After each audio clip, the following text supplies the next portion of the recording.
Hello. We are on to video number 3 of book recommendations based on characters I know and love, and lots of people know and love. And today I wanted to give you some book recommendations on this character here. My favorite character of Wednesday happens to be Wednesday. What do you know? Wednesday's a pretty popular character.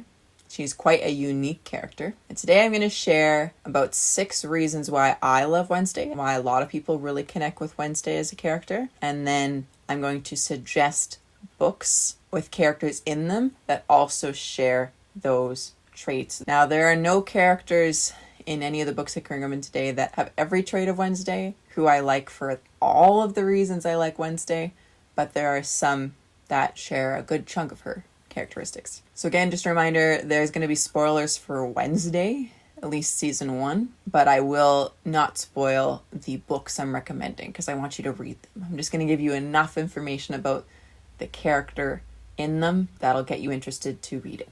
And if you're a character-driven reader like me, hopefully I can give you enough information today to show you that if you like Wednesday, you're probably going to like the character in the books I recommend, so that you'll like the books themselves. One reason I like Wednesday, and a lot of people like Wednesday, is her kind of fascination with death, her fascination with wearing black and all things black. She even at one point says in one line how much she likes death. She says, "I haven't always been against birthdays. Each one reminds me I'm a year closer to death's cold embrace." And I think part of the reason I and many other people like it is because, one, it's quite original.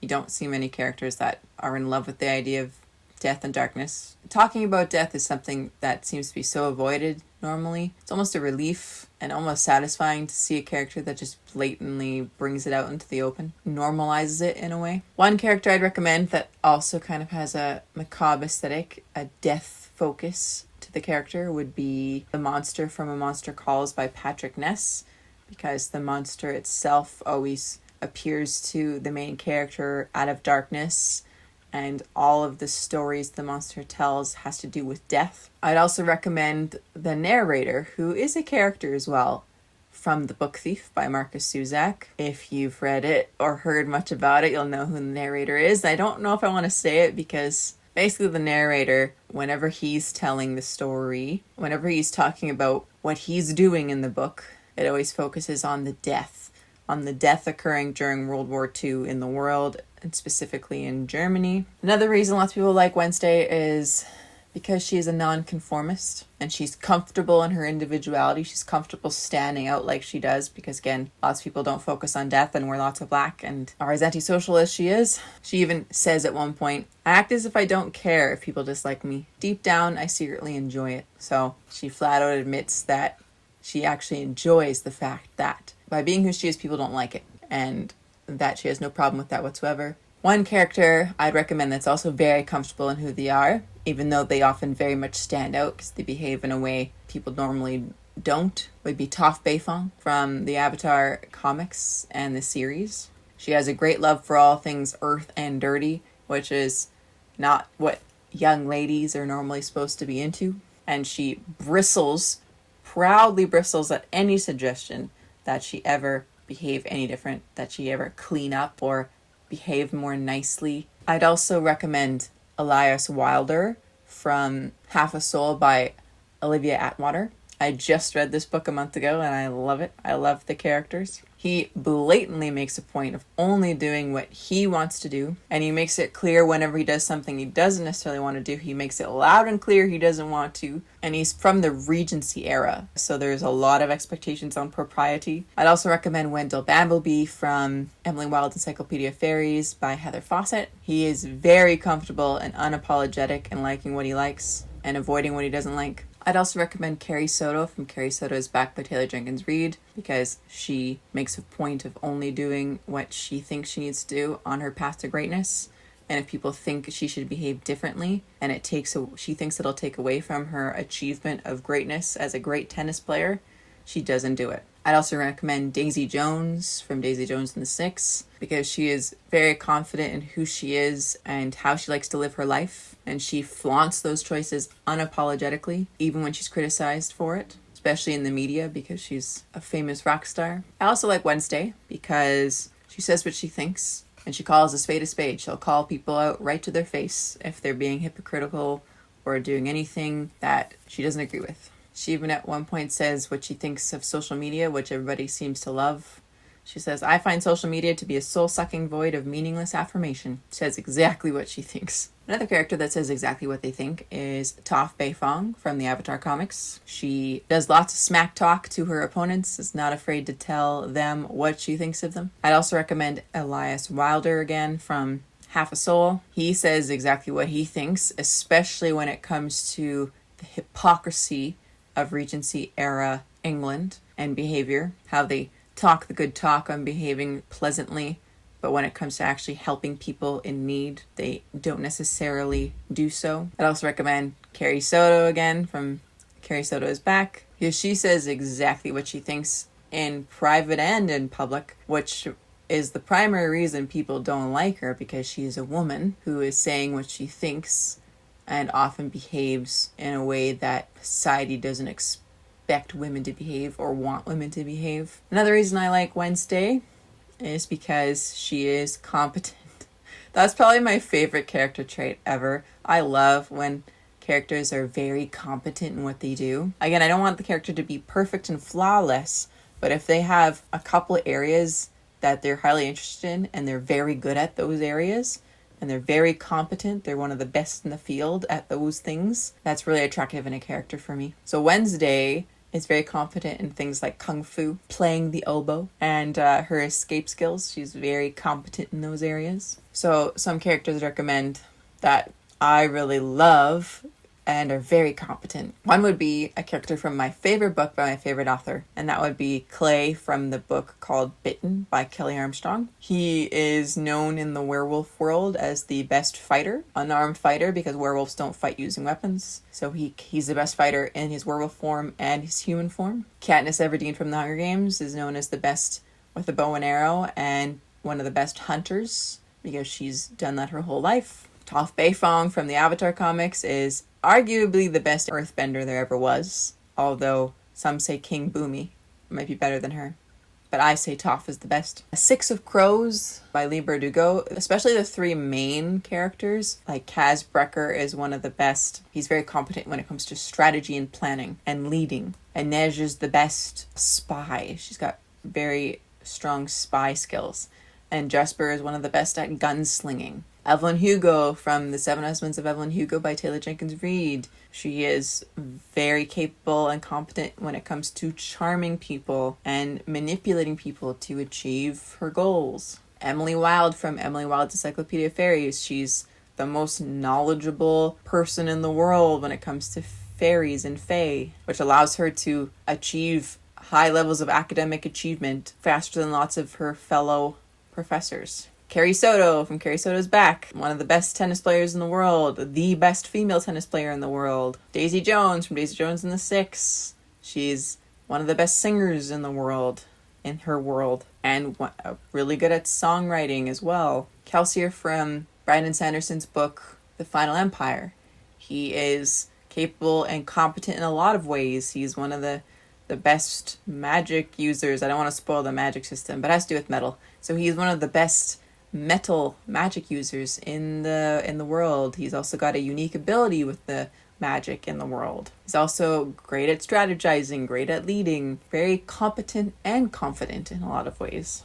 Another reason I like Wednesday, and this might not be everybody's reason, but as an introvert, I love how Wednesday is a proud introvert. She prefers her solitary activities like playing oboe and writing. At one point, a character asks her if she wants to take a stab at socializing, and she says, I do like stabbing, the social part, not so much. That also harkens back to her love of death and violence. So some characters I'd recommend that are also proud introverts would be Elena and Clay from my favorite book, Bitten by Kelly Armstrong. They are both werewolves and do not like being around people. They're most comfortable around their fellow pack members, and that's it. Clay even almost wants to get violent when he's around people too long. Katniss Everdeen from the Hunger Games. She also likes to kind of just stick to her own people and not go out and be around big crowds all the time. Emily Wilde from Emily Wilde's Encyclopedia of Fairies. She, on many occasions, tells the reader how uncomfortable she is having to communicate with people, and how she struggles to communicate in the right way that make people like her, and they make it so she doesn't rub people the wrong way. So she struggles to socialize. So she just prefers to be with herself and her research. I also like, and I wish I could be this way, how Wednesday is overall kind to herself. Like, she does make mistakes, but she never beats herself up for very long before she moves on and tries to fix what she did wrong. So I would say she's more guilt-minded rather than shame-minded. As in, often people say when people feel guilty, they feel bad for the action they did, but don't think of themselves as bad people. Whereas if you feel shame, you think of yourself as a bad person who does bad things. And I think Wednesday's more of the guilt side. She'll make a mistake and she might feel a little bit of guilt. She accepts that she's still a human and that she made a mistake and she's just going to fix it. Like in the show, in the first season, when trying to figure out the identity of the monster and capture him or her, she accuses the wrong person gets arrested. So she quickly figures out what she did wrong and she works to find the actual killer. A character I'd recommend that's similar in that way would be Iroh from the Avatar comics in the series. Iroh is known as the wise sage of the series and probably, well, one of my favorite characters. He definitely made mistakes in his past. He made a huge mistake as a military leader in the Fire Nation, and he accepts those mistakes, but I never see him shame himself or accept shame from others. He just acknowledges what steps he could or should do next to try to rectify those mistakes. I'd also recommend Wendell Bamblebee from Emily Wilde's Encyclopedia of Fairies. He's a very practical person, so he nonchalantly will perform an action he thinks he needs to do, and if it doesn't work out, he just acknowledges where it went wrong and then accepts suggestions on what to do next that could maybe get them closer to being right next time. He does not wallow, he just neutrally keeps going. And the last main reason I like Wednesday, and a lot of people like Wednesday, is because she is loyal to those she cares about, but it takes a lot to earn her regard. I'll like characters that are loyal, but it means so much more when a character is loyal to you because you had to do a lot to earn it.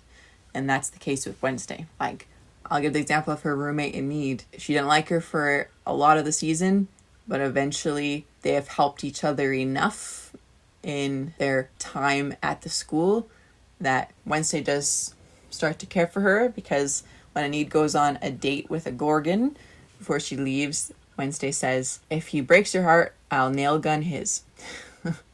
So right in that sentence, you can tell she cares enough to threaten anyone that would hurt her roommate. Some characters that also share that quality would be Clay from the book Bitten by Kelly Armstrong. He is probably the closest to a wolf out of all the werewolves in that he's very instinctual and territorial. So he basically only has time for people of his pack, and you only get to be a member of the pack by earning it and fighting for the same cause that they fight for, and then you can earn Clay's loyalty. I would also suggest Evelyn Hugo from The Seven Husbands of Evelyn Hugo. She is very ambitious and works very hard to achieve her goals, and she doesn't slow down for anybody unless she's learned to care for you a lot. And you only really earn her care and loyalty if you have spent enough time with her to share each other's goals and help each other enough to earn her trust. I'd also suggest Kaz Brekker from the Six of Crows duology. He has a very traumatic childhood, and a lot of that trauma stems from him and his brother trusting the wrong people that totally ruined their life and changed it for the worse in very drastic ways. You need to earn Kaz's loyalty, and often you do that by working with him long enough and proving that you're an asset to him, and also proving that you will go above and beyond for the mission, but also for each other. I'd also suggest Elias Wilder from Half a Soul by Olivia Atwater again, as he is very loyal to only a handful of people. In the beginning of the book, there's only one person he's loyal to, and then by the end, he does become loyal and caring for the main character, but only because she spent enough time with him and learned enough about him to help him and to communicate how they share a lot of values and want the same things in life. I also suggest Wendell Bamblebee. He is also, because he's so practical, he mainly only cares to advance his own research and his own reputation. But if somebody has spent enough time in his academic circle to really earn his respect, like Emily Wilde has, then he will show that he can care for you and be loyal to you. Then there's Kelsier from Brandon Sanderson's book, The Final Empire again. He also shows many opportunities when he recognizes he can't help everybody. But if you've spent enough time working with him and helping him get closer to achieving the cause he is working for, he will show loyalty to you and make efforts to help you when you need it. And then the last character I'm going to suggest that shares this quality with Wednesday and everybody else is Liesel from The Book Thief by Marcus Zusak. She is very loyal and caring to those who have taken time to show her loyalty and care for her as well. She doesn't have a large circle of people she cares for and is loyal to, but the people she does have, the care she has for them is strong. There's many points where she even risks capture and punishment and even death to help the people she cares for in World War II Germany. As you can see, I had many reasons to like Wednesday, and there's also many characters I have read that share those amazing qualities with Wednesday, and I didn't want to leave too many out. I did have to narrow it down a little bit. You will notice that every character I mentioned here today was mentioned at least twice, because I had to cut some characters out, because there were some characters that would share one quality with Wednesday, but the list was too long, so I cut it down to making it so they had to share at least 2 qualities or more with her. I think it's 6 or 7 qualities I shared about Wednesday that I liked, and some of these characters share at least half of those. Some have 4.